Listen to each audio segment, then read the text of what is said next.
Quem é que está contratando bem nessa janela de 2025, hein? E quem é a decepção? Hoje a gente vai discutir tudo sobre a janela de transferências desse ano. Quem está indo bem, quem está indo mal, as principais contratações. Vamos fazer aquela famosa tier list para saber o pé na porta, quem chegou com tudo, quem está fazendo uma boa janela, quem está mais ou menos e quem foi a decepção, pelo menos até aqui. Roda a vinheta e bora pro primeiro Firula do ano.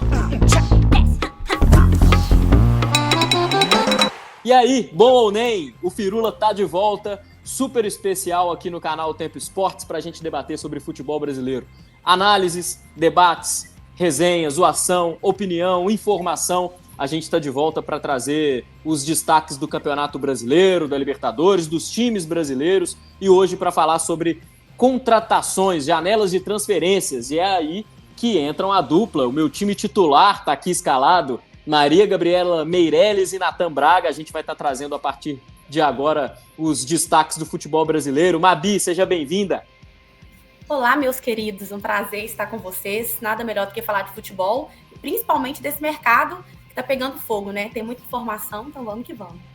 É isso, Natan. Mais uma vez aqui, sua segunda participação no Firula, agora de volta em 2025. Bem-vindo, meu caro. Cara, eu tô até aliviado que voltou, que eu achei que o problema era eu. E eu participei em sequência, porque o último eu também estava aí e feliz de estar de volta.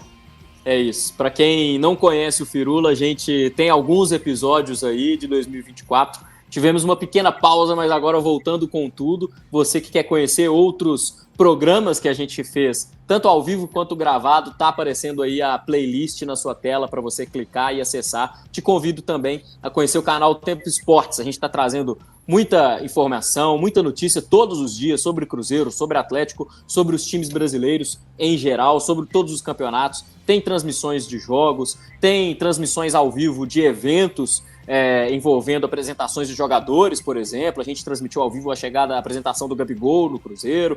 Vamos fazer live o ano inteiro sobre futebol. Então, convido você a conhecer o canal Tempo Esportes. Se inscreve aí no canal Tempo Esportes. O canal é novo, mas a gente está trazendo muita novidade. Eu, Natan, Maria Gabriela, muito mais gente aqui em o Tempo Esportes trazendo as notícias do futebol para vocês. E aí, agora sim, nós vamos para a nossa famosa tier list das contratações de 2025. Vou até abrir uma mais fácil aqui, ó. Aí, agora sim, tá para melhor visualizar. E você que está aí no nosso YouTube assistindo vai também ter uma versão maior que o Natan Braga, que é o editor do Firula, vai colocar aí para vocês. Depois de resenhar aqui, o Natan vai editar esse vídeo. O único que trabalha aqui nesse... Olha, hein? Olha o pecado. Ô, turma, seguinte. Preparei aqui, pé na porta, boa janela, apenas ok e decepção. A gente vai separar aí os 20 times da Série A do Campeonato Brasileiro. Você que está assistindo a gente vai poder participar com a gente. É só comentar aí no vídeo se você concorda, se você discorda. Pode cornetar, porque aqui no Firula a gente tem um combinado. O Lucas, pode xingar o Natan. Pode não, deve. Porque aqui a gente tem um combinado no Firula. A gente tem que cravar, não pode ficar em cima do muro. Então nós vamos só cravar as coisas aqui. E lá na frente, no meio da janela, a gente faz um outro Firula resgatando o que a gente disse aqui para saber se deu certo mesmo, deram certas contratações. Para começar a dupla, eu quero que vocês aí entrem em consenso, e aí eu vou junto, para saber quem quer pé na porta, quem começou contratando muito bem nessa primeira janela de 2025. Eu acho que assim, a gente pode falar que um dos mais agressivos no mercado tem sido o Cruzeiro, né? Inquestionável aí o que a SAF de Pedro Lourenço está fazendo aí no Brasil, né, Natan? Cara, eu gostei muito desse movimento que o Cruzeiro adotou desde a temporada passada já, que é mesclar um pouco as estratégias de contratações. Então você traz nomes de peso, como o Gabigol e o Dudu, você traz nomes de referência do técnico, que é o caso do Marquinhos, e também traz apostas. Então você mescla um pouco de tudo, agrada todo mundo, cria um pouco de desconfiança, porque você não vai trazer só medalhão ou só aposta. Então você equilibra e oxigena o elenco, né? Vem cá, Dudu, Gabigol, Eduardo, Rodriguinho, Christian, Fagner e Bolazzi. São as contratações anunciadas. Ainda tem o Marquinhos, que está em Belo Horizonte, que está, na verdade, com o elenco que viajou aos Estados Unidos, é a última informação que a gente teve. Na verdade, ainda está meio que nebuloso isso aí. O Cruzeiro ainda não anunciou oficialmente Marquinhos, mas ele já está acertado com o Cruzeiro, ex-Fluminense, jogador do Arsenal. E ainda tem Fabrício Bruno e Valentim Gomes muito bem encaminhados. Essas são aí as contratações do Cruzeiro, aí 10 contratações pelo menos para essa janela de transferências. Mudando o time completamente, a gente teve saídas também, Matheus Vital, Gabriel Veron, o Anderson goleiro, o Zé Ivaldo saiu também. Enfim, a gente teve mudanças bastante significativas nesse time do Cruzeiro, mas uma crítica feita nessas últimas semanas, principalmente de jornalistas de São Paulo e do Rio, que praticamente não acompanham o futebol mineiro, porque a gente acompanha o futebol do Brasil inteiro, mas a turma de São Paulo e do Rio não acompanha o Brasil inteiro, só acompanha São Paulo e Rio, né? Eles falam que o time do Cruzeiro é muito velho, ô Maria Gabriela, que o Cruzeiro está montando um time bom se a gente estivesse em 2013. A gente está falando aí de Cássio, que chegou ano passado, de Dudu. O que você acha disso aí? De Bolazzi, Fagner? Eu acho que se a gente contasse para um cruzeirense em 2021, né, que em 2025 teríamos Gabigol, Cássio, Dudu e companhia limitada, eu acho que parecia piada, né?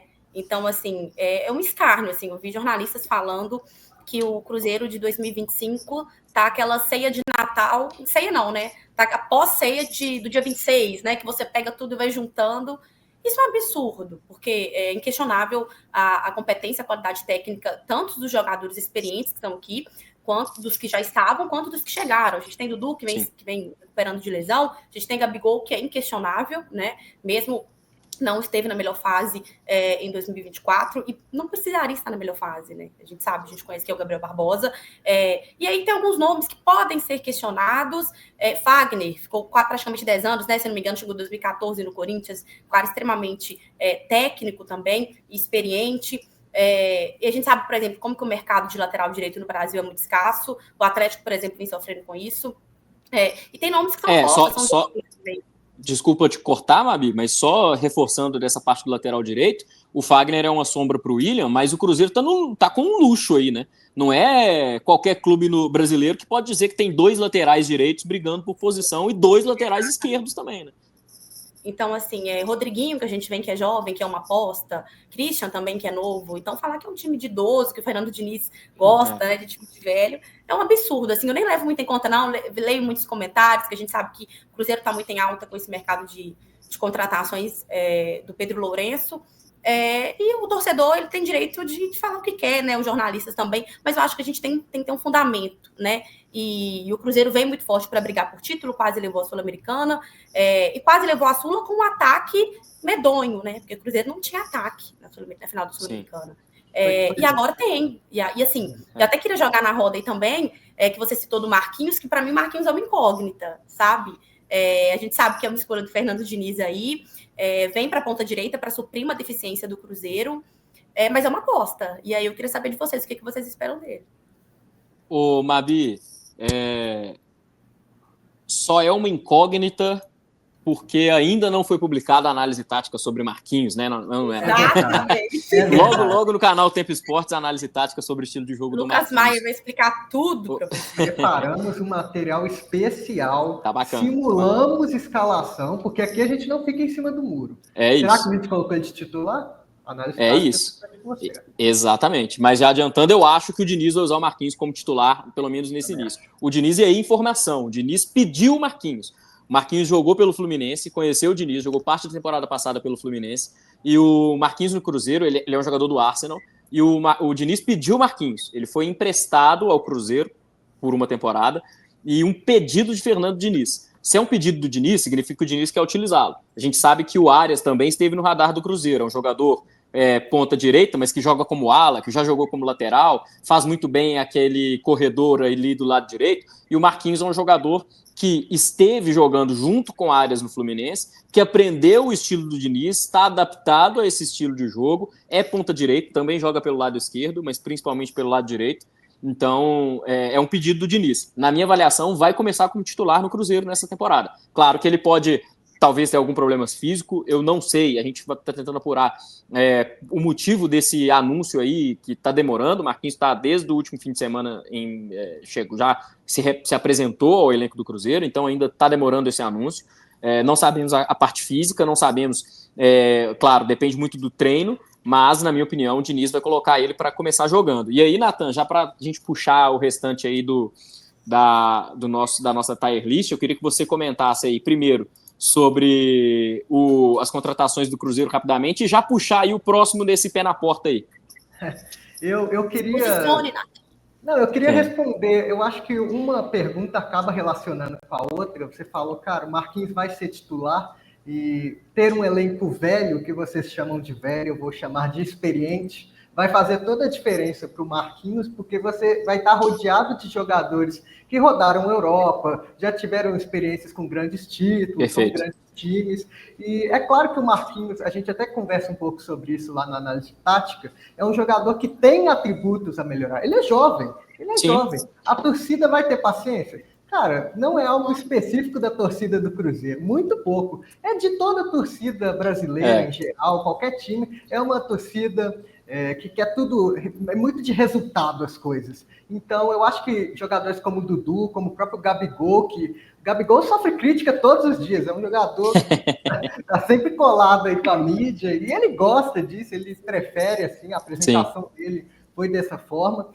Podem ter muito a ensinar o Marquinhos, eu acho que o Marquinhos só tem a crescer, e se o Diniz pediu, eu tô com você, Lucas, se o Diniz pediu, é porque vai usar titular. Caio Jorge, eu acho que não fica como titular no time. Com o Gabriel Barbosa, acho que não vai... Concordo com você. Caio Jorge e Gabigol não jogarão juntos, pelo menos nesse início. Tem muita gente pedindo o Caio Jorge jogando pelo lado direito do campo, mas, gente, o Caio Jorge já fez essa função, mas não é a dele. O Caio Jorge é centroavante, é camisa 9, e o Gabigol, no ano passado, chegou até a falar lá no Flamengo, eu jogo de camisa 9 com o Pedro.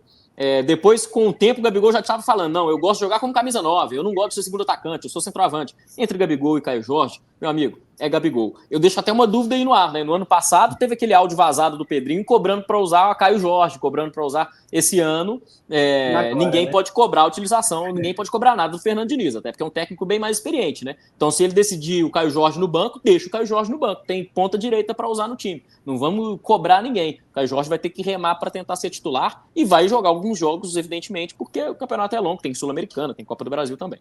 Vamos lá, Nathan. Quem ganha isso é o clube, né? Porque você tem opção para segundo tempo, opção para oxigenar o elenco. E continuando aqui a nossa tier list, eu vou no óbvio, mas que tem que ser falado, que é o Palmeiras. Não tem como. Palmeiras de pé na porta? Eu vou no Palmeiras. Quem quiser discordar, a hora é agora, mas eu acho que está sendo uma janela extremamente agressiva e certeira. Você começa trazendo o Facundo Torres. Tudo bem, é nos Estados Unidos. Até o Fábio Gomes jogou bem nos Estados Unidos. Mas são números impressionantes, né? Eu trouxe aqui 20 gols em 44 jogos. É uma média excelente. Eu só queria mostrar aqui uma coisa, que muita gente está falando que ele vem para substituir o Estevão. Eu entendo, ou enxerguei dessa forma, que são jogadores diferentes. O Estevão, ele é um ponta mais aguda, um driblador, 1 contra 1, velocidade. O Facundo Torres, ele é aquele ponta construtor, que é o que estão chamando. Ele gosta de criar jogo, é um pouco do que o Gustavo Scarpa fazia no Palmeiras, com o próprio Abel, e fez também com o Milita no passado. Então ele constrói jogo, ele para, ele cadencia. E, a princípio, vão jogar os dois juntos, porque o Estevão só sai no meio do ano, mas ele é canhoto, ele gosta de jogar com o pé trocado, muito provavelmente com a saída do Estevão ele vai para a ponta direita. E também completando o Paulinho, que não tem muito o que falar, a gente aqui da mídia mineira acompanhou ele diariamente, é um jogador excelente, foi artilheiro do Campeonato Brasileiro, fez uma ótima temporada com o Atlético ano passado, e eu acho que pode dar muito certo essa dobradinha do Facundo Torres com o Paulinho, porque se o Facundo Torres é um ponta construtor, o Paulinho, ele é uma figura no ataque que se movimenta bastante, constrói. Eu gostava muito da movimentação do Paulinho no Atlético, passando por trás da zaga, indo de um lado para o outro, né? Você encosta nos pontas, e eu acho que o Abel vai trabalhar muito bem com esses dois reforços.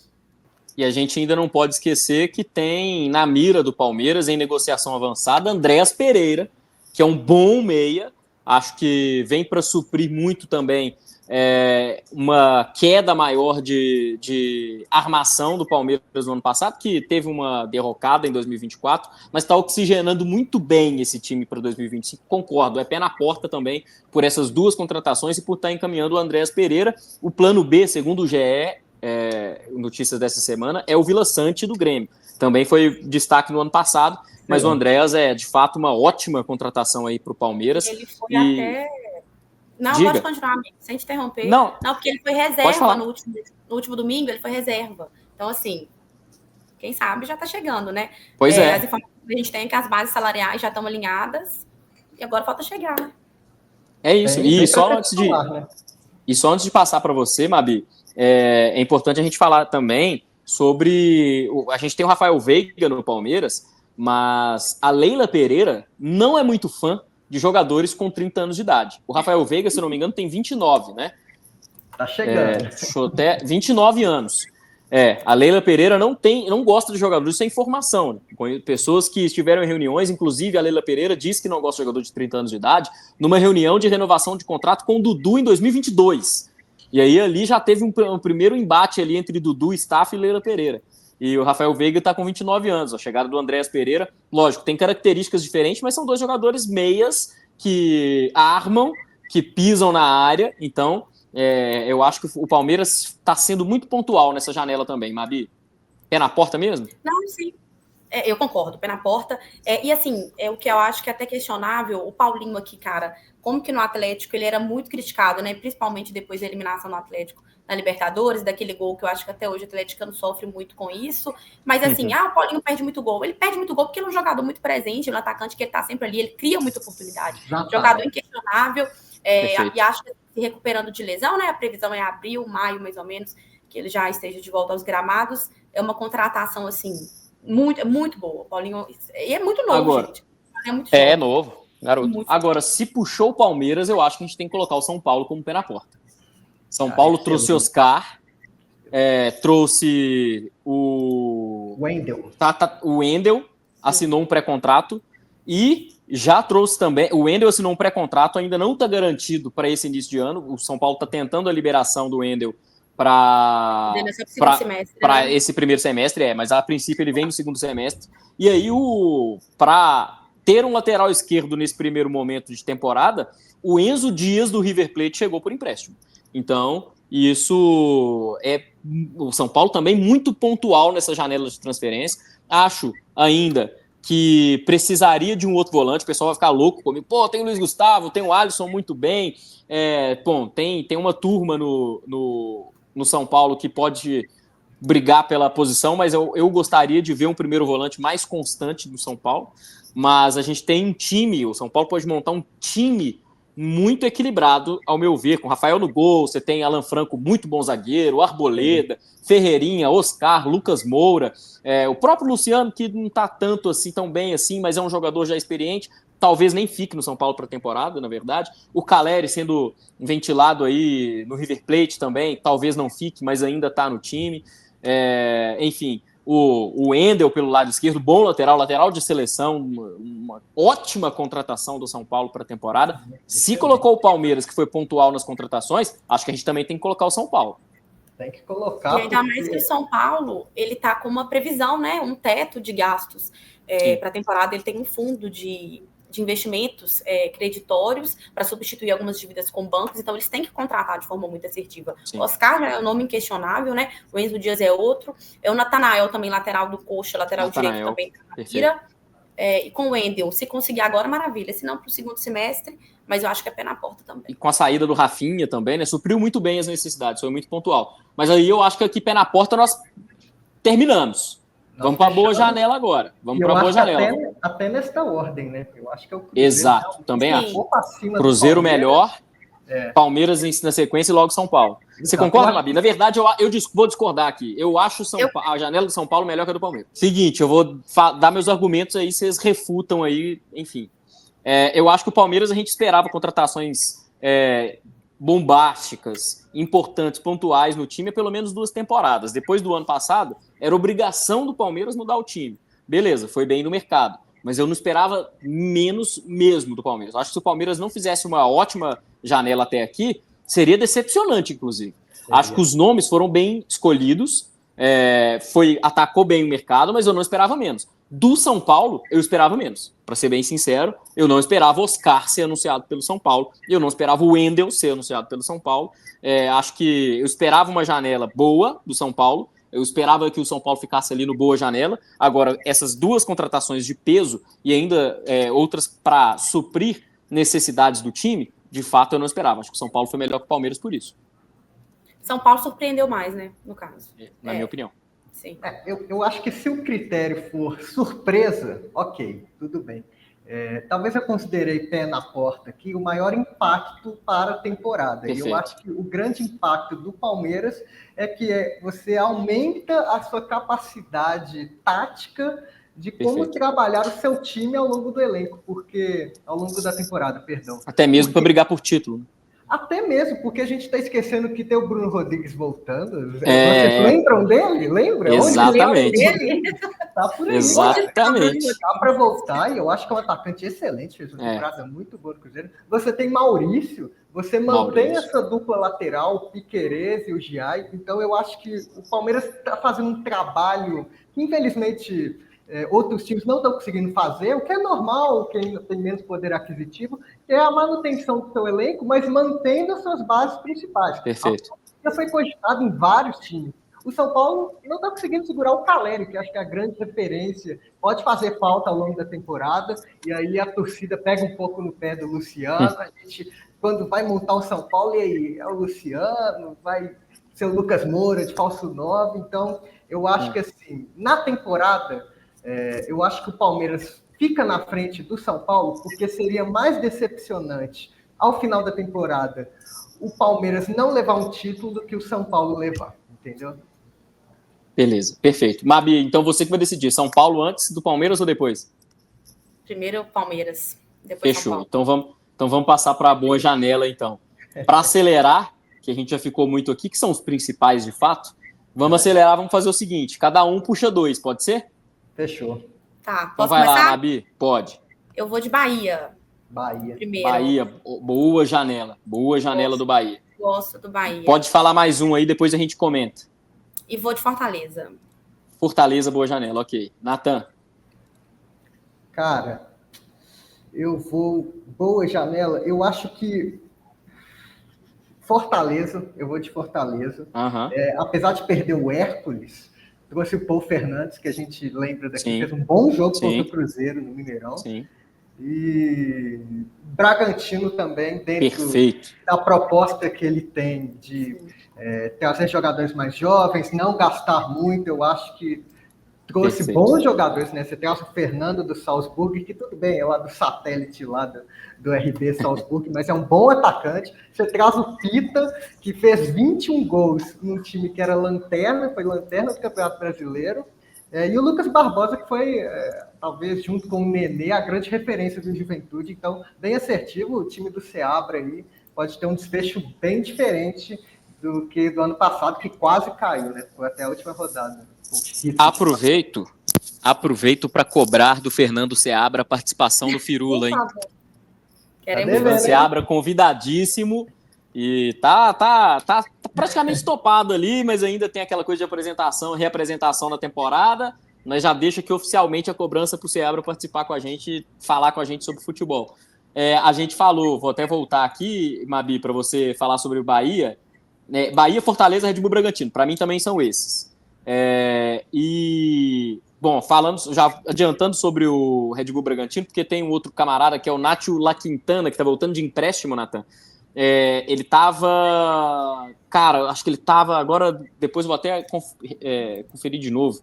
Mas eu estava lendo hoje, inclusive, uma notícia do GE que o Seabra deve reaproveitar o La Quintana. Porque, na minha opinião, no Bragantino falta uma contratação para ficar melhor ainda na janela, que é de duas, verdade, porque é de um zagueiro, porque sai o Léo Ortiz, na última temporada, e ainda de um volante. Eu acho que precisa de um volante mais cascudo. E aí tá o Nicolás Fonseca do River sendo ventilado lá no Bragantino, e o Guzmán do Peñarol, bom zagueiro do Peñarol, mais experiente, também sondado pelo Red Bull Bragantino, que também sondou o Marlon, lateral esquerdo do Cruzeiro nessa temporada. Não chegou a ter proposta oficial na mesa do Marlon, mas chegou a tentar também o Marlon. Então, boa janela do Bragantino, perfil que o Bragantino gosta. Você tem o Lucas, jogador mais jovem, o Lucas Barbosa. Então, é um cara que é uma promessa. O próprio Fernando, né? O Fernando... O Fernando, ele estava no Salzburg, ele já tem uma... Eu estava tentando olhar a idade dele aqui, mas o próprio Fernando também... 25 anos. 25 anos, para fazer 26 anos. Acho que é 26. Ele começou no Palmeiras, e aí logo cedo o Shakhtar adora fazer isso, né? Já pegou ele, e aí passou... Fez com vários jogadores isso. Exato. E enfim, é um perfil de contratação do Bragantino para depois mandar para a Europa. No caso do Fernando, ele volta para cá, né? Mas também com potencial de ir para a Europa caso fazer uma temporada acima da média. O Pita, que é destaque no Cuiabá há temporadas. Enfim, o Sacha renovou o contrato, também considero isso como uma contratação. Vejo o Fernando Seabra, inclusive, recuando um pouco o Sacha para utilizar um desses atacantes que chegaram. Enfim, com um zagueiro e um volante, o Bragantino, na minha opinião, briga mais do que no ano passado. E aí, Mabi, já jogo para você falar aí sobre Bahia, para o Natan também falar sobre Fortaleza em seguida. Pois acelerar. Bahia aí que voltou, né, a disputar a competição internacional. E para mim, Lucas, vem muito bons nomes. Eric é um dos nomes, né, volante do Atlético Paranaense. Ganhou o Sul-Americana, a Copa do Brasil. Quase 300 jogos aí pelo Furacão. Gosto, mas tem nomes que eu gosto mais ainda. Tem uma joia do América, que é o David Martins, 17 anos. 12 milhões aí que ele tá indo para o Bahia. Enquanto o Bahia vai estar na pré-temporada, né, na Espanha, ele vai continuar com o Sub-20, era titular absoluto. Acho que tem muito futuro. Estava assistindo alguns jogos dele, é muito bom, se movimenta muito bem. E é novo, né, gente? 17 anos, a gente sabe se for bem lapidado ali pelo Ceni, tiver bons companheiros do lado, tem um futuro com certeza muito, muito vitorioso. E o Pulga, né? Eric Pulga, aí, que foi um nome ventilado por muitos clubes, que veio aí do Ceará. Ótima contratação. Artilheiro aí da Série B, 13 gols. 24 anos também, é muito novo. Sim. Então, eu acho que reforçando o meio dali para frente, o Bahia pode sim brigar por título. E também veio de São Paulo, né? Rodrigo Nestor e Michel Araújo, velhos conhecidos já do Ceni. Michel Araújo vem definitivo, Nestor vem por empréstimo. Então, eu acho que o Bahia vem para... Não vem com o pé na porta, mas vem para incomodar um pouquinho aí. A contratação do David eu vejo até uma contratação pensando mais em futuro, mas eu gosto muito de Eric Pulga e de Rodrigo Nestor. Acho ótimos nomes do Bahia, ótima oportunidade do Bahia, boa do São Paulo também de emprestar o Nestor, que não seria provavelmente muito bem aproveitado com a chegada do Oscar, com tantos volantes no time. Mas achei essas duas contratações excelentes para o Bahia, Natan. Já pode até emendar no Fortaleza depois. Eu só queria fazer um comentário sobre o Bahia, que os nossos amigos do GE deram hoje, que está quase fechado com o William José, e aí é um atacante mais experiente. Foi até um pouco surpreso, porque o grupo 33 anos, eu acho.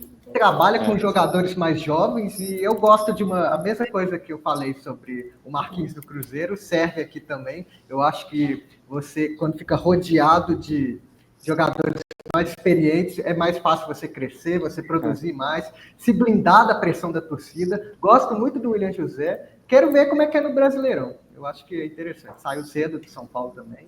Brilhou, né? Betis, Espanha, passou pelo Real Madrid.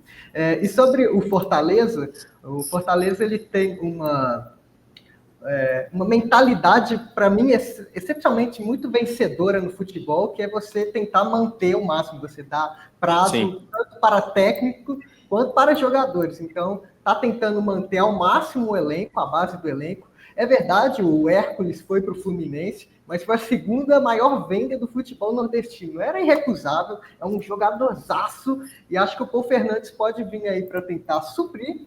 São características um pouquinho diferentes, tem que ver como é que fica a adaptação também, mas eu acho que o Fortaleza se movimentou rápido, trouxe o Breno, mas eu ainda gosto do João Ricardo, acho que o João Ricardo vai continuar sendo titular, e queria falar um pouco mais sobre esse time do Fortaleza, que tem boas surpresas e já grandes realidades, como o Lucero, né? Foi um dos grandes artilheiros do ano passado, desejados por vários times do Brasil, sondados para fora também, times da Argentina tentaram olhar ele, e o Fortaleza manteve, eu acho que é essencial, foi um dos principais jogadores, ele, Moisés, Marinho, fez um trio muito bom, e um lateral direito que eu vejo pouca gente falando, que eu gosto muito, que é o Mancuso, ele é um argentino, gosto que ele apoia muito e também defende muito bem. Para mim é um lateral completo. Fortaleza vem bem para a próxima temporada. Mais uma de Libertadores, né, para o time nordestino. A gente não pode esquecer do Tinga também, que o Cruzeiro tentou levar e ficou no Fortaleza, foi muito valorizado lá, né? O Tinga é ídolo, né? Ele é um ídolo do Fortaleza. E o Fortaleza está para esse ano, com a perspectiva de brigar por título, né? Então, acho que para isso precisava de uma janela de jogadores experientes, na minha avaliação, e tem jogadores experientes, principalmente Paul Fernandes, e gosto também da contratação do Diogo Barbosa. Achei bom dar uma oportunidade para o Diogo Barbosa, para um jogador experiente, principalmente de lado de campo, e que tem costume de ganhar títulos também. Vamos ver, essa janela não terminou para o Fortaleza, eu ainda acho que pode vir surpresa por aí. Espero ter informações sobre isso até em breve também, mas a gente traz sempre no Firula. Turma, vamos passar então para o nosso, já para a reta final aqui do Apenas Ok Decepção. Eu acho, não sei se vocês concordam comigo, que a gente pode definir aqui como apenas ok esses times aqui, por exemplo, que subiram ou que se mantiveram aí na Série A, por exemplo, Mirassol, Juventude, Sport e tem mais algum? Tem o Vitória, né? O Santos que subiu. E o Santos que subiu aqui agora. Tem o Vitória que se manteve, né? Eu já quero discordar. Então, discorde, por favor. Treta! Discorde. Assim, tá faltando treta, tá faltando discussão aqui. Cara, eu acho que o Vitória é uma decepção, entendeu? Tanto que você achou que era um time que tinha subido da Série B, mas ele estava na Série A. Estava na Série A. Não tô acreditando. Mas então, o Vitória é uma decepção. Você achou o Vitória decepção ou a janela dele até aqui? Porque o ano passado o Vitória eu achei muito bom. Conseguiu se manter na Série A. Eu falo, a janela é uma decepção. Perfeito. Porque é um time que vai disputar uma Sul-Americana, né? A gente talvez tenha esquecido disso. E você traz o Wellington Rato, é verdade, é um jogador muito bom, que pode ajudar bastante. Sim. E ficou nisso.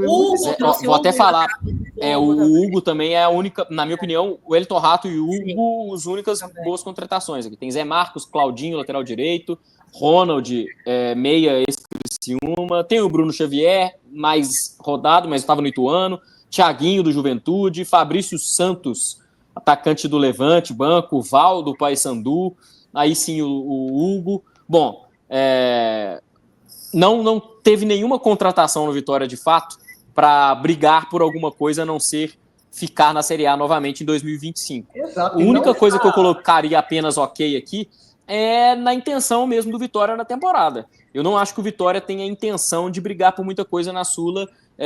Bom, não vou dizer intenção, mas a perspectiva de brigar por alguma coisa na Sula ou no Campeonato Brasileiro.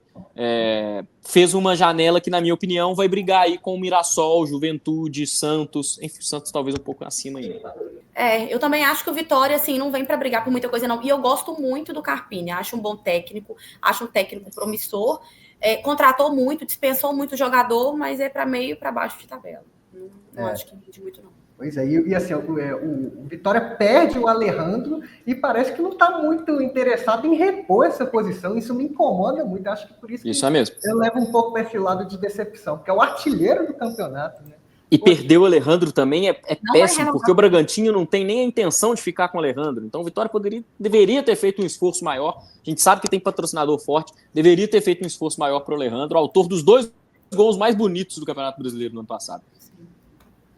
Agora, sobre Santos, nós concordamos, mas acho importante a gente dizer, o Santos ele tem, vou até ler aqui contratações do Santos dessa janela, porque o Santos fez muitas contratações, jogadores conhecidos, mas nenhum grande destaque para a temporada, nenhum jogador que ano passado rendeu muito bem para jogar esse ano.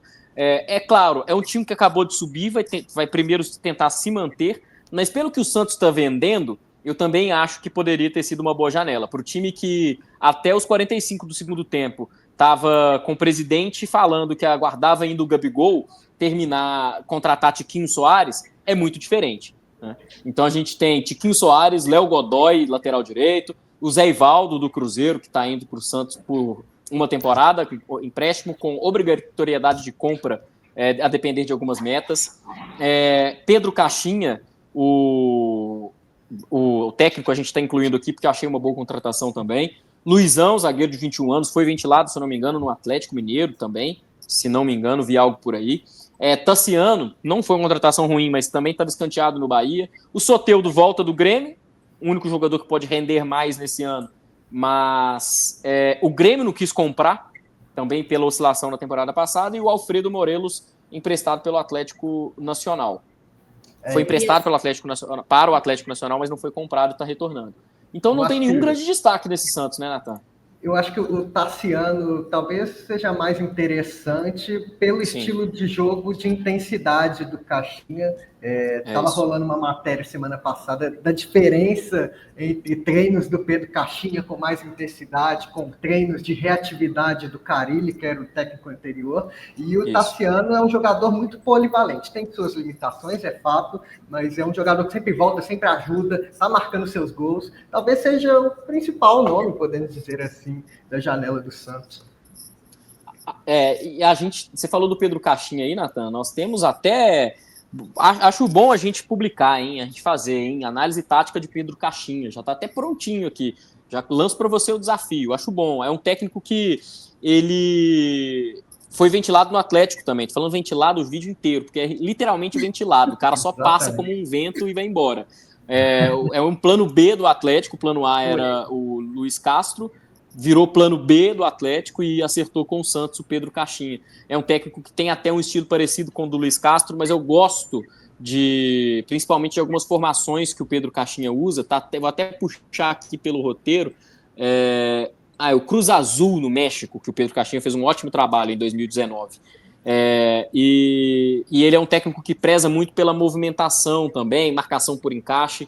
É um técnico interessante nesse Santos, mas precisava, na minha opinião, de nomes melhores, e reforço o que eu disse, para um clube que subiu da Série B para a Série A, com o presidente falando que queria coisas grandes, que buscava coisas gigantes, e que até os 45 do segundo tempo em 2024 ficou falando que ainda esperava uma resposta do Gabigol, anunciar Tiquinho Soares, e isso é decepcionante, na minha opinião. Apesar de ter feito uma janela mudando um time para ter um time de Série A, minimamente falando, por isso a gente colocou aqui no apenas ok, mas a gente esperava muito mais do Santos, pelo que o Santos estava vendendo mesmo. Vendendo peixe muito mais caro do que aconteceu, realmente, né, Mabi? E só uma observação, desculpa, só para não perder a linha, sobre o Tiquinho Soares, parece que nem sei se era realmente um desejo da diretoria, porque ele meio que vem como moeda de troca da negociação do zagueiro Jair. Então, assim, até isso é o grande nome, talvez, né, junto com o Tassiano, mas também, sei lá, né, não, Mabi? Não, e o Santos, eu acho que alguém teve um lapso de consciência que o Santos ia trazer Thiago Maia. Certo? Ia ser quase 40 milhões, né? Sim, e aí o Inter tem dívida com o Flamengo do Thiago Maia. O Santos ia arcar com essa dívida, que eu acho que desde agosto que não paga, até anotei aqui, 250 mil euros, que era parcela. Tipo assim, loucura, porque 40 milhões, 16 ia para o Inter, o restante tudo ia para o Flamengo. Ou seja, o Inter usou o cara a temporada inteira. Teve um retorno com o Thiago Maia, foram 2 gols, 4 assistências da temporada, e o Santos ia arcar com a dívida. Não faz o menor sentido isso. Então, e aí eu já, né, os colegas do GE também deram que o Santos voltou atrás e não vem mais. É uma loucura, assim, alguém teve um lapso de consciência, porque isso é um caos. Santos, né, Babi? Esperávamos muito mais. Então agora vamos já completar. E eu coloquei o Corinthians aqui no apenas ok. Vocês podem querer mudar, e se quiserem mudar para decepção até aqui, tudo bem. Mas unicamente porque o Corinthians ainda não atuou no mercado. O Corinthians ainda está atrás de algumas posições. Eu acho apenas ok, porque ano passado o Corinthians já tinha se reforçado.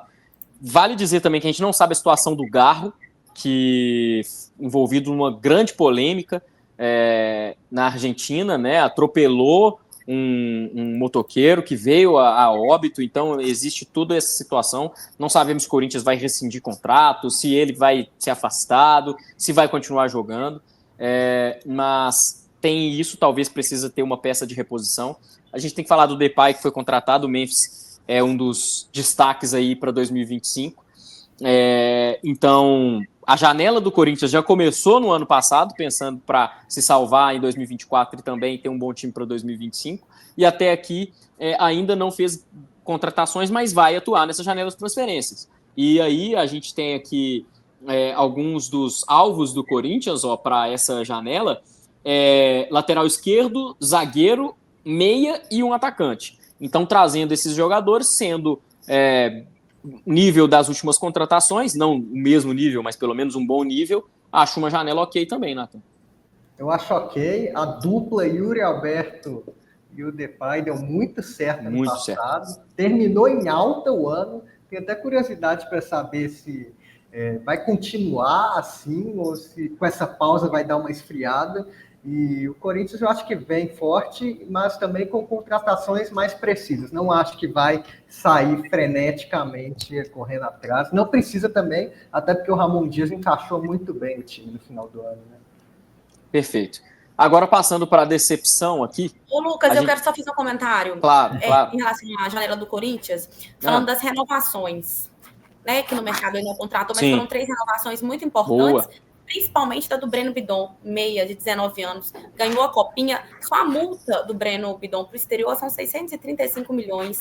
É assim, um jogador inquestionavelmente bom e tem um potencial de venda enorme para o Corinthians. Inclusive vai defender a seleção agora no Sul-Americano, Sub-20.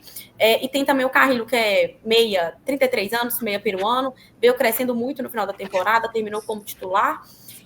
E o Romero também, né, que teve renovação automática.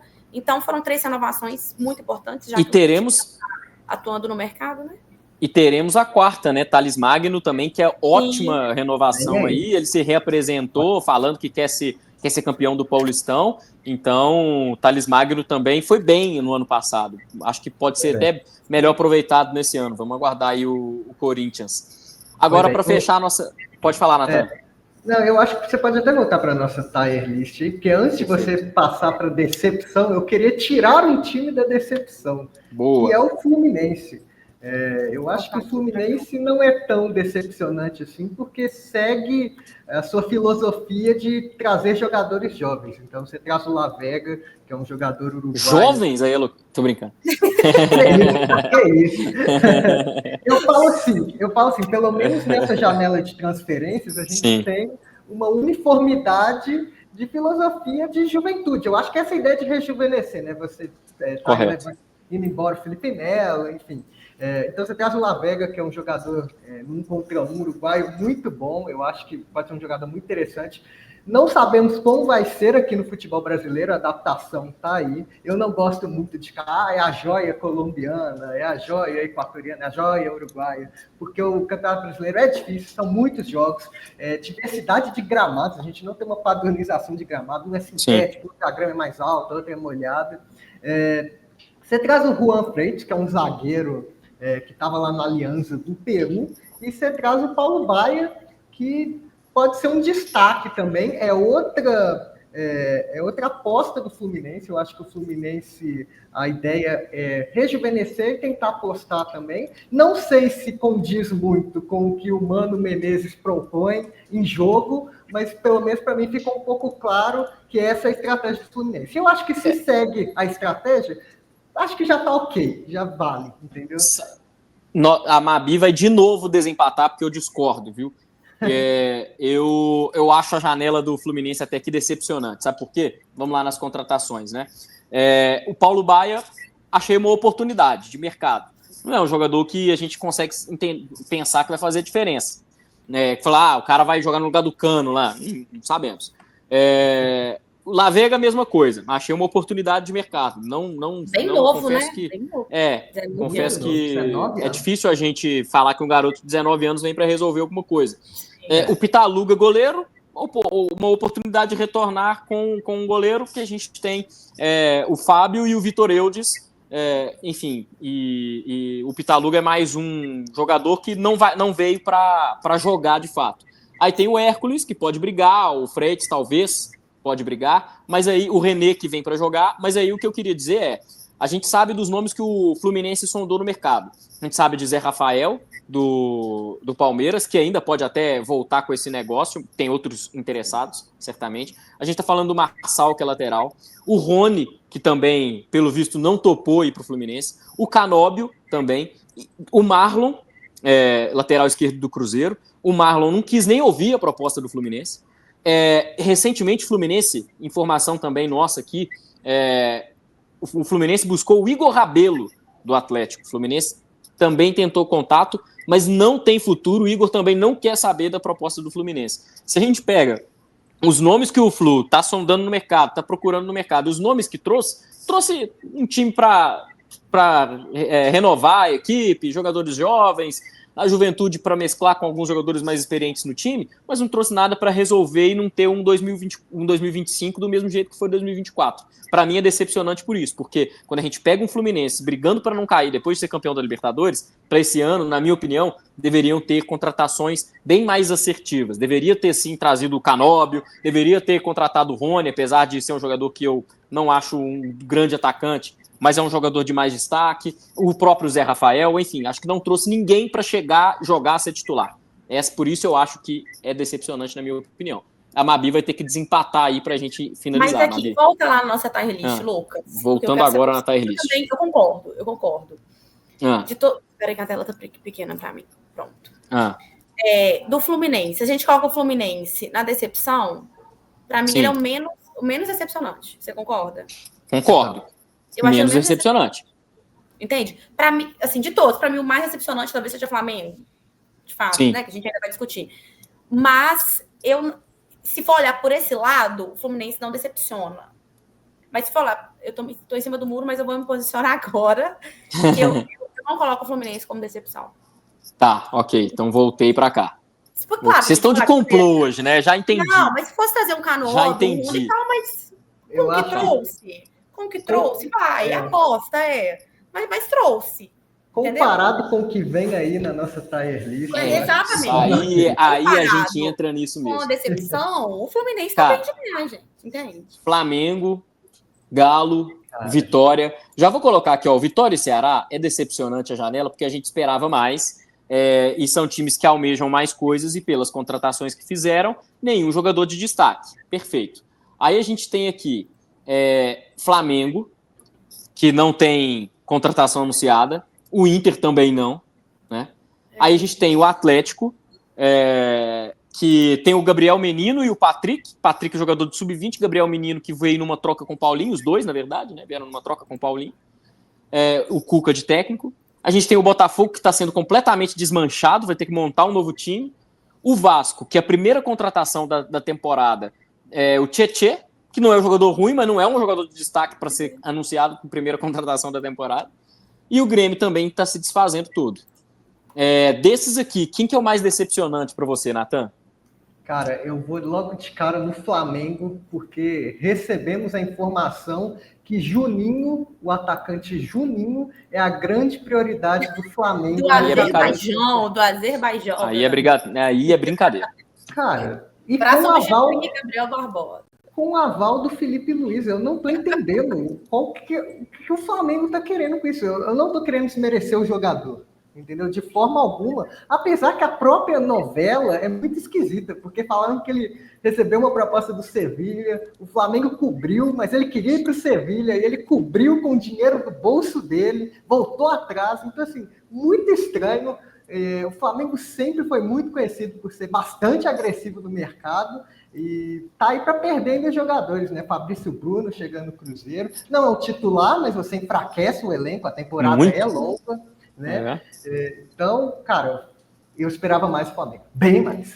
Eu esperava muito mais. O Flamengo acostumou mal a gente. Não é problema nenhum a gente falar que é a maior decepção da janela até aqui, porque o Flamengo acostumou mal a gente, trazendo jogadores de alto nível. E simplesmente nessa temporada, nesse início de temporada, de janela em 2025, a gente tem o Cruzeiro pé na porta, aí tem Palmeiras trazendo gente de fora, aí tem São Paulo trazendo Oscar. O Flamengo está completamente de fora. Uma questão política muito grande envolvendo o Flamengo, numa troca de gestão, e essa gestão pegou o time, tá falando que encontrou gavetas, enfim, a gente não tem uma transparência nesse sentido ainda, mas essa gestão, a princípio, está me parecendo até querer culpar a última porque não está contratando muito bem e o time está se desfazendo até certo ponto. Está saindo Fabrício Bruno, saiu o Gabigol, saiu o Felipe Luiz, enfim, o Davi Luiz, desculpa, zagueiro. Então o time está perdendo atletas e não está repondo e nem mesmo contratando muito bem. Ainda assim, é um dos principais elencos do país. Nos últimos anos contratou diversos jogadores, mas pelo que o Flamengo acostumou a gente nas janelas de transferência, principalmente as de início de temporada, é uma decepção, Mabi. Ô, Lucas, e foi muito bom você ter citado da troca de gestão, né, do Landim agora para o BAP, que é o Luiz Eduardo Batista. Isso. Hoje, né, na data que nós estamos gravando esse vídeo, no dia 8, inclusive é representação do Flamengo, e o Boto, né, que é o novo diretor, vai dar uma entrevista coletiva exatamente para falar um pouco dos investimentos, de como está a estrutura mesmo interna do Flamengo. O núcleo de saúde e performance do Flamengo inteiro foi demitido e contrataram mais de 20 novos profissionais, segundo as informações dos amigos do GE. Então, assim, e claro que isso reflete dentro de campo, né?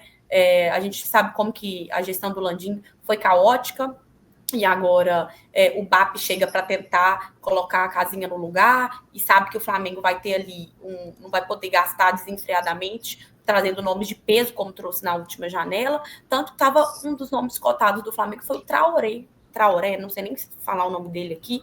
Traoré, ele é do Burkina Faso, país da África. O cara teve uma fratura posta, se não me engano, em 2021, e até hoje não recuperou. Um baita problema físico e o Flamengo atrás do cara. Tinha muito potencial e tal. A gente entende o departamento de scout de parar de buscar esse mercado daqui que a gente conhece, de procurar times alternativos.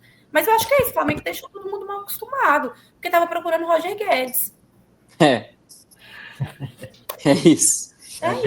Muito bem explicado.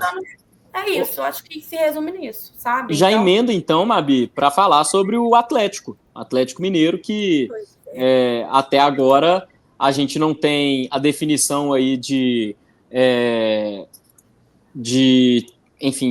grandes... Até mudei, tirei o Natan sem querer, Natan, você ainda está com a gente. A gente não tem a definição de grandes reforços para essa temporada. Tem o Arthur, que o Atlético fez a proposta, tem o Bruno Henrique, que existe a negociação. Tem informação de que o Bruno está disposto a vir para o Atlético, aceitou a proposta do Atlético, mas ainda não tem nenhum anúncio de grande jogador para mudar a temporada de 2025, Mabi. Até mesmo, na minha opinião, precisava muito de mais um zagueiro de destaque nesse time do Atlético, e mais várias outras posições. Sim, e ponta, lateral direito, eu falei no início, você tem Saravia só na lateral direita, você não tem mais, você precisa de um meia, você tem ali Scarpa, Bernard não aconteceu, Zarate pode ser que vá embora, né? Não tem camisa 10. Entende? Aí Bataglia também pode ser que não fique, que joga na zaga, mas não é zagueiro, sabe? Então, acho que o Atlético também não está acontecendo, o Cuca chegou agora, foi o que deu de técnico para o Atlético, né? Passou aí desde o final do ano procurando outro técnico, teve aí a grande novela com o Luiz Castro, que também não aconteceu, e chegou o Menino e Patrick, que eu acho que a torcida não era o que a torcida esperava pela saída do Paulinho, que ao meu ver, quem saiu ganhando foi o Palmeiras, obviamente tem muito dinheiro envolvido, mas até agora o Atlético não teve um retorno. Se vier o Arthur, de fato, a torcida dá uma respirada, mas só o Arthur não está longe de resolver o problema do Atlético. Sim. Rony, acho que não é o nome que mais agrada o atleticano também, tá escanteado no Palmeiras, mas eu acho que ainda é um bom nome, eu gosto do nome do Rony, com alguns poréns. Bruno Henrique, por exemplo, para mim, é inquestionável, um ótimo jogador, quer vir para o Atlético. Claro que o Flamengo não está liberando o jogador, a gente sabe como que o Flamengo é nessas contratações. Então, o Cuca até deu entrevista, né, para a TV Galo, falando mesmo de como que o Atlético agora precisa se organizar, e a gente precisava de um técnico inicialmente, trouxe um técnico. E agora vamos ver quem que vai trazer, porque pré-temporada está aí, vai para os Estados Unidos, e até agora trouxe para Patrick e Gabriel Menino, que não resolvem o problema do Atlético. Tem que trazer muita peça. Eu acho que o Atlético é extremamente decepcionante, não só com compra, mas como com venda. Então, nós temos que separar esses dois tópicos.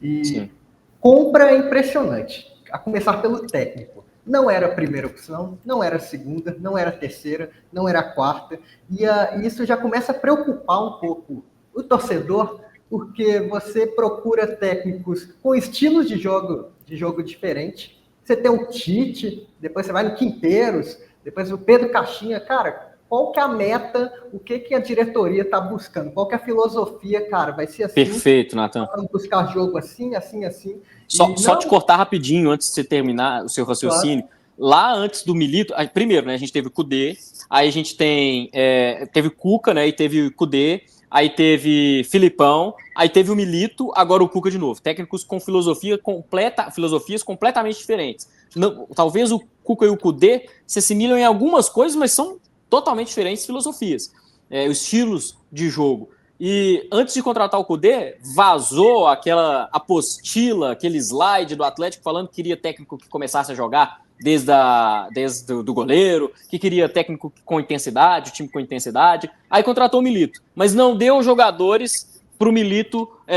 utilizar. O Milito teve que improvisar desde o início. Não teve um time, um elenco à disposição dele para fazer a filosofia, para impor a filosofia que o Atlético mesmo queria. Aí chega agora, você mesmo bem disse, o que o Atlético quer? Porque demite o Milito e contrata um técnico com outra filosofia que não tem relação nem mesmo com o que o clube mesmo lá atrás queria que o técnico tivesse. Então, a diretoria do Atlético precisa ser pelo menos mais transparente nesse ponto de falar o que ela quer, né? O que quer para o time. Porque se você quer um time com a filosofia de Gabriel Milito e contrata um time para ser treinado pelo Cuca, você já está errando por aí, logo no início do planejamento, né, Nathan? Pode continuar.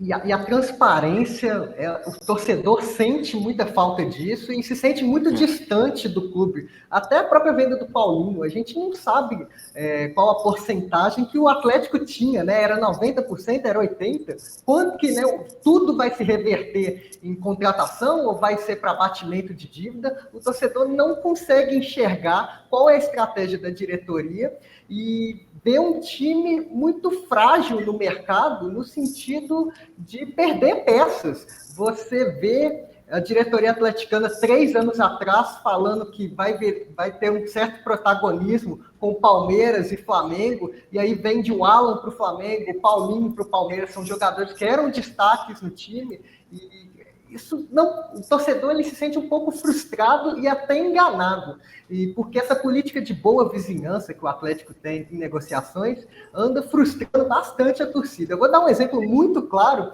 que é a situação do Batalha. A gente não sabe, não tem informação ainda se o Batalha vai ficar, ele é uma incógnita, mas parece que o Boca Juniors fez uma proposta de 6 milhões de dólares, não é euros, é dólares, para buscar o Batalha, e aparentemente a diretoria atleticana vai liberar ele. O próprio Boca Juniors, que quando o Atlético foi buscar o Pavon, não liberou o Pavon, teve que esperar o meio da temporada, o Boca Juniors não botou nem o Pavon para jogar na Libertadores, para quando o Atlético receber ele ainda tem que cumprir a suspensão dele por causa do arremesso do Bebedouro. Então a gente vê políticas muito diferentes entre clubes, um time que meio que maltratou o Atlético, vamos dizer assim, né? Fez jogo duro com a diretoria atleticana, leva um jogador quase de graça, o Atlético nem bate o pé, ou bate, a gente não sabe porque realmente, Lucas, falta transparência, é decepcionante.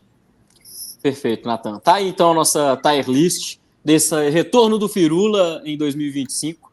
Eu quero, depois, Nathan, você já até coloca na edição aí certinho para a turma, tá tudo, até agora que eu vi uma escadinha, né? Tá tudo esmiuçado aqui no nosso primeiro Firula. Pé na porta, Cruzeiro, Palmeiras e São Paulo, Bahia, Fortaleza e Red Bull Bragantino fizeram uma boa janela, Mirassol, Juventude, Sport, Santos, Corinthians e Flu apenas ok nessa janela de transferências, e aí as decepções são Flamengo, Inter, Galo, Botafogo, Vasco, Grêmio, Vitória e Ceará. Esse aí podem printar e cobrar a gente depois. Pode falar, Mabi. Não, eu achei que ficou justo. Eu acho que daqui uns 6 meses inicialmente já podem começar a criticar. Na próxima janela a gente vê. Exato. Então, turma, seguinte. Um questionamento antes de encerrar, é possível? Pode falar. Rapidão aqui, bate-bola. Na nossa tier list, nós temos 3 como pé na porta, correto? Eu quero, na verdade, levar todo mundo para Berlim daqui. Se esses 3 clubes não ganham títulos, já que tem uma proposta pé na porta, né, na janela de transferência, vai ser uma decepção para este ano? E aí, Mabi? Eu já tenho a resposta. Vai ser uma decepção? Vai.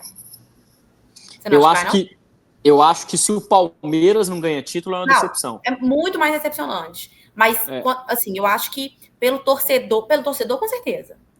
Se o Cruzeiro não ganhar nada, se não ganhar o Mineiro... É decepcionante. É decepcionante. Você não acha decepcionante? Eu acho decepcionante. Não, o Palmeiras, claro, pelo histórico que já vem com a Abel, dos títulos, enfim, do elenco, dinheiro, já é uma decepção, como ano passado, só levou o Paulistão. já foi uma decepção. Sim. Então, esse ano eu acho que também seria. Mas eu acho que tanto o Cruzeiro eu acho mais que o São Paulo. Pelo nível de investimento, o Cruzeiro precisa ser campeão. Verdade é essa. O Cruzeiro precisa levantar pelo menos uma taça esse ano pelo nível de investimento. Se não levar nada, de fato, alguma coisa deu muito errado, né?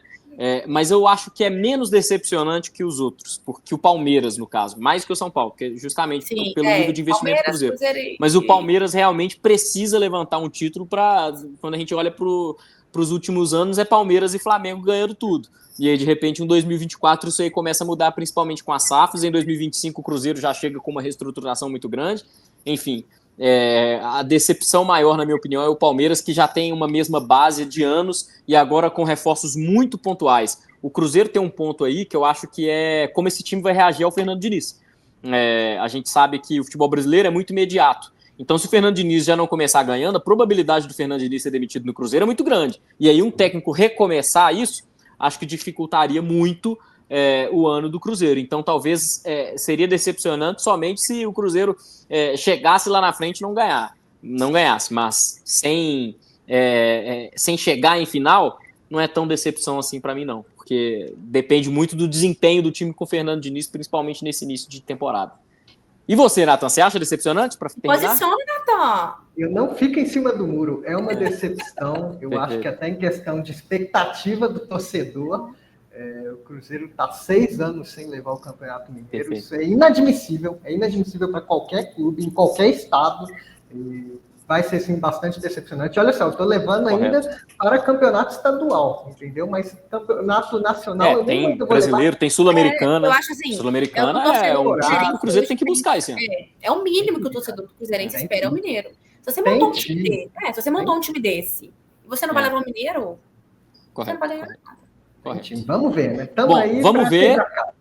E vamos falar, inclusive, de Campeonato Mineiro, de estaduais, em outras edições aqui do Firula. Pessoal, inscreve aí no canal Tempo Esportes, faz o favor, vamos se inscrever, inscreva-se aí, tá o ícone aparecendo na tela. Se você tá vendo pelo canal Tempo, é só apertar nesse ícone aí que tá aparecendo, no canto superior direito aí, com escrito inscreva-se, aperta aí para você conhecer o canal Tempo Esportes, se inscrever, continuar assistindo a gente aqui no Firula e aproveita para deixar seu like também. Nathan, Mabi, obrigado pela participação de vocês, a gente volta na próxima semana para falar mais sobre futebol brasileiro, beleza?